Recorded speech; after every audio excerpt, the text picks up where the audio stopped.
Folks, I've got an extreme pleasure of meeting her for a second time. Our fabulous and unabashedly proud Angelique Francis. Thank you so much. It's a pleasure to be here for me as well. You released your third album, which was not. I'm trying to remember. Not defeated. Thank you. And they released officially August 5th of 2025. And you've been gaining traction. I have a feeling that you'll be winning the Maple Blues this year. That's kind of me to say. Well, I mean, Thank you. you've proven your own.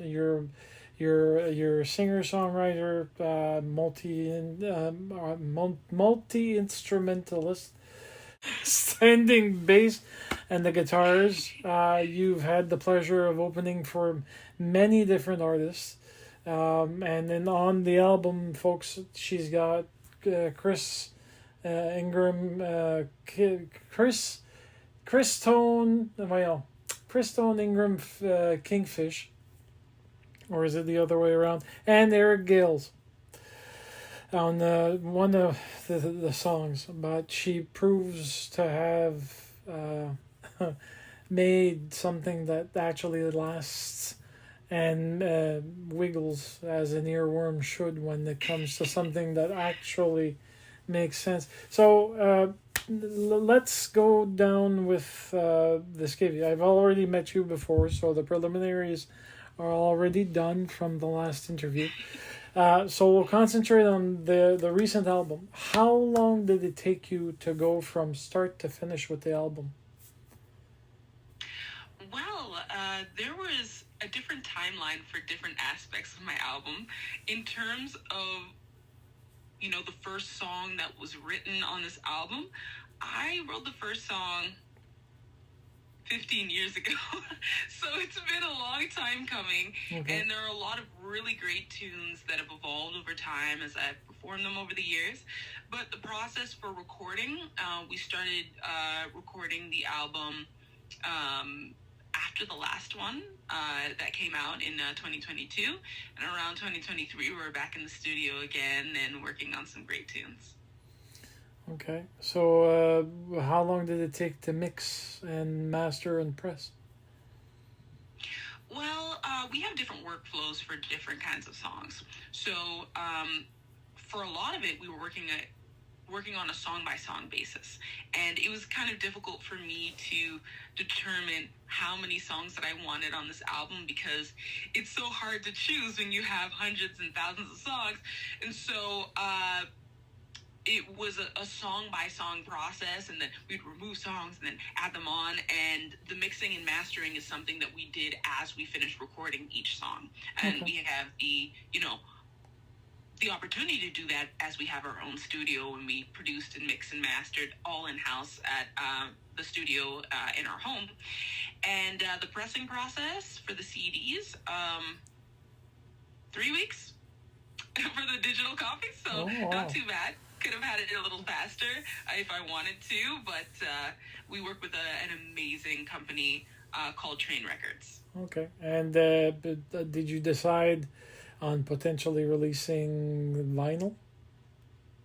We do plan to do LP in the future, but because my album is so long, it's 15 songs, it's too long to be on a single LP, so we're going to have to make it a double LP, which means a little bit longer of a production process. But if we get enough demand from our fans, then we'll definitely be pursuing that avenue.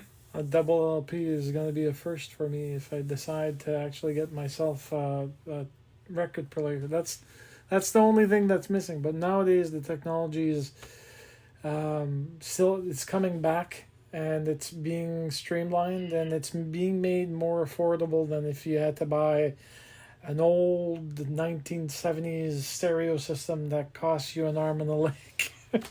Yeah.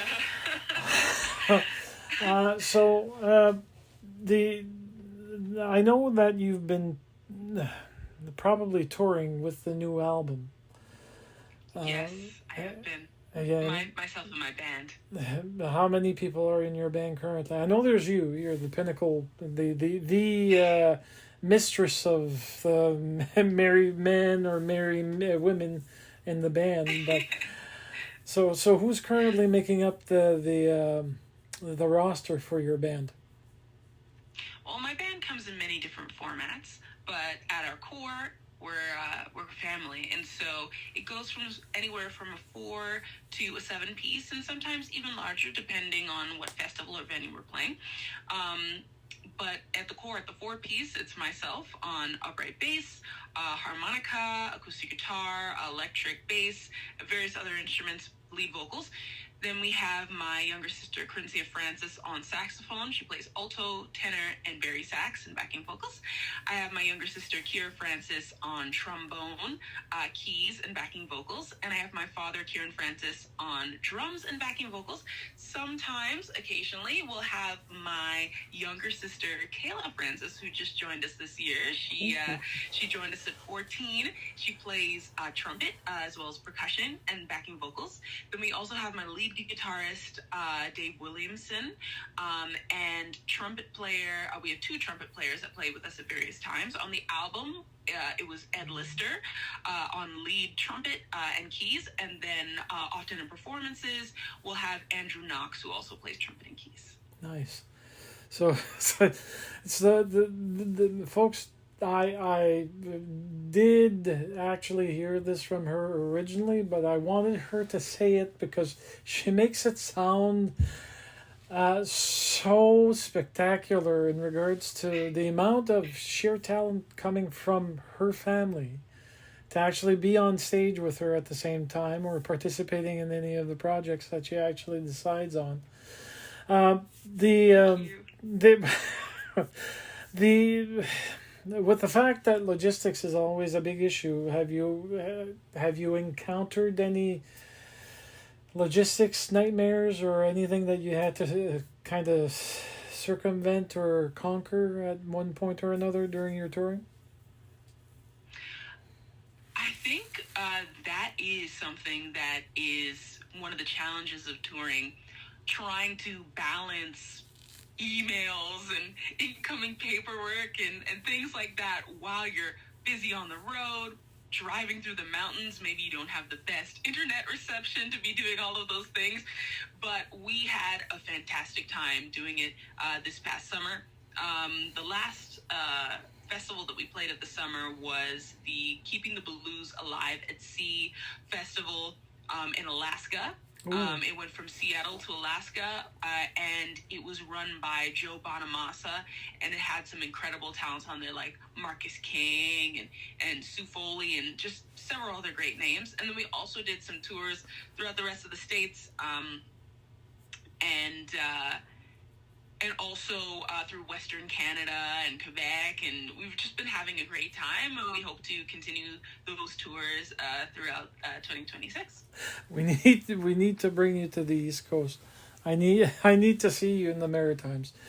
I would love to. We were actually in Halifax a few weeks ago too. Yeah, go figure. And I am in Moncton, which is a 3-hour drive, but I probably missed the information. So Angelique, during I'm curious, when you were on the sea cruise from Seattle to Alaska, did you get a chance to jam with any of the artists that were actually on the boat? I did. It was so much fun to be able to do that. We had some main performances, so 3 main performances, an acoustic set, but then in total we played 9 or 10 shows throughout the week that we were there, all getting to jam out with fantastic musicians. So we jammed with Joe Bonamassa, Jimmy Vivino, Ariel Posen, and then they also had a few all-star jams where the majority of the artists that play on the ship would all come together and jam together. And so there was just some fantastic once-in-a-lifetime experiences happening on the boat. I'm kind of a big fan of everyone that you've actually mentioned, but I'm more of a fan of the Canadian bass, which you're the Canadian bass, and then there's possibly others that actually made it to the boat, all depending on what the event was and who was being vetted to actually participate and perform. With everything that's said and done, is there? I doubt that's the case. I know that you're always writing, and if we could give a comparison, you're basically planting seeds in your musical garden, and you're cultivating them. You're weeding them out. You're making sure that you can possibly pull it out when it's ready to actually then start recording and putting it in the new album. Are you currently working on the new album now that this one's actually out? First of all, that was an incredible analogy. I have to steal that one. Yes, I'm always cultivating my garden, and always thinking about the next project on the horizon. And there are still several songs that I've been performing for years and years that I still haven't got the opportunity to put together on an album. There's just not enough space on those discs. So I am definitely looking to putting out some new music in 2026. And first I'm going to probably start off with singles and then culminate it into a larger work later on. That's just the way things go nowadays, but it gives me the opportunity to connect with people on a deeper level. Well, you could always do a multi-CD set. You could always, but there's also the option of actually doing it as a digital content, but only available through your site with special codes that you give out and they'd be able to download. Then you control the revenue stream. You don't have to worry about having to put it on streaming platforms as much with the ability of just limiting it. I know that when iTunes was up and running, a lot of the albums that were being put down for sale, either by track or by full album, there was always a restriction depending on what they were trying to do. So they'd block literally from purchase a certain amount of songs that were only available if you were doing a whole purchase of the album. So I do see some amazing things that people are doing with that, and those are some great points. I see Fantastic Negrito also has this exclusive releases that he's been doing every few weeks, and it's wonderful to see. I think I would love to experiment with something like that in the future. But for right now, so many people have been asking about vinyl. I hope to put out a project that I can actually package on there without it being a double LP first. Well, I mean, you could always do a volume 1 and then a volume 2. Good point. A lot of people tend to do that. Now, is there currently with your solid backbone of experience and your songwriting and your singing and everything that you can bring to the stage and to performances, and be it a small gig and to intimate or a very big venue where you're almost running from one end to the other of the stage to actually give your stage presence, is there a particular artist that you're kind of wanting to attract to actually perform with you or to be a part of a project or anything of that nature? Yes, there are so many amazing artists out there, and I would love to get the opportunity to work with all of them if I get the chance to. I had the pleasure of playing with Larry McRae on the Keeping the Blues Alive at Sea festival. I would love to do a recording project with him. I've met Fantastic Negrito. He is incredible. I would love to work on a recording project. We got to play with Buddy Guy. Legendary. If we can do something together in the studio, and there's so many more amazing artists out there that I'd be delighted to work with. I feel like I learned so much through every interaction, and everyone's unique style brings so many incredible things to that creative table. You take my breath away about with everything that you're mentioning, because the one artist that a lot of people did kind of, it was a hard reception when Fantastic came onto the scene. A lot of people saw his potential, but they thought that he was kind of a, how can I put it politely? They were saying that he was just a wild bunch of energy that they couldn't really have him coalesce into something more specific. But that's the beauty of Fantastic. He's all over the place. He's all over the place, but he keeps himself, the core of himself and his music still resounds in anything that he does. Similar to you, where you do everything that you do so well that we don't care about what's happening off stage. It's literally just you focused on the audience, and likewise the audience focuses on you.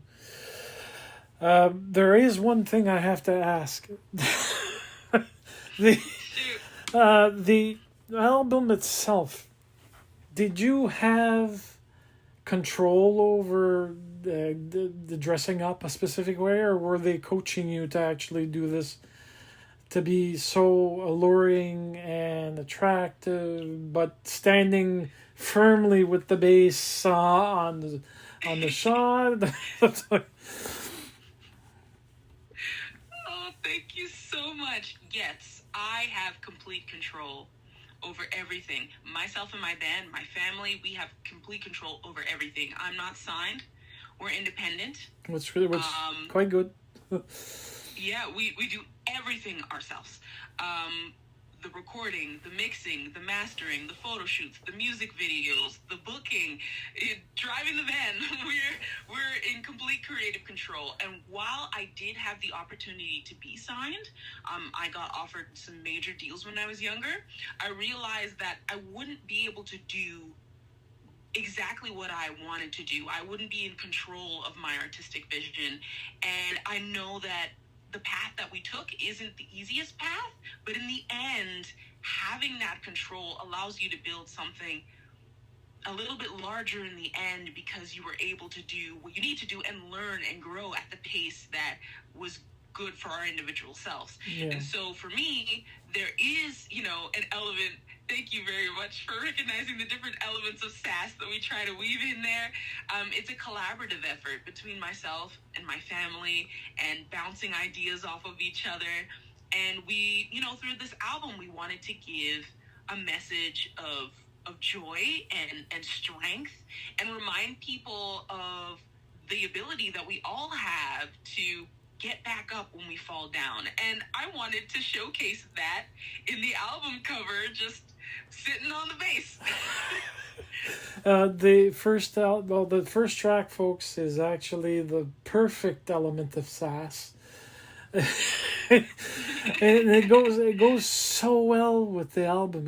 Everything on there is love, loss, resilience. There's tons of bits and pieces that just, it's like making a great crusted pecan pie with bourbon crust base. So yeah, no, it's everything is well, not unfortunately, it's very fortunate that it exists, and that you exist, and that your family's with you, because that means that you've got a lot of support and a lot of collaborative effort right in the house. You don't have to worry about having to travel thousands of miles to actually get somebody to give you a sounding board. You've got that right next to you, or in the same house. Speaking of which, how is that working for you? Is there any difficulty? Is there any friction? Or are you all on the same pace in regards to working together? We're all on the same pace. It is the dream team that I work with. And it's been working out for us really well so far. We were just so delighted to have received a Juno Award for our efforts, Maple Blues, Canadian Blues Music Awards, being named by Folk Canada as Performers of the Year, everything that we do and having people recognize our work is something that we take great pride and honor in. And, you know, I'm just so happy that I'm able to do it in the way that we are. Well, trust me, every single step that you took in this musical journey is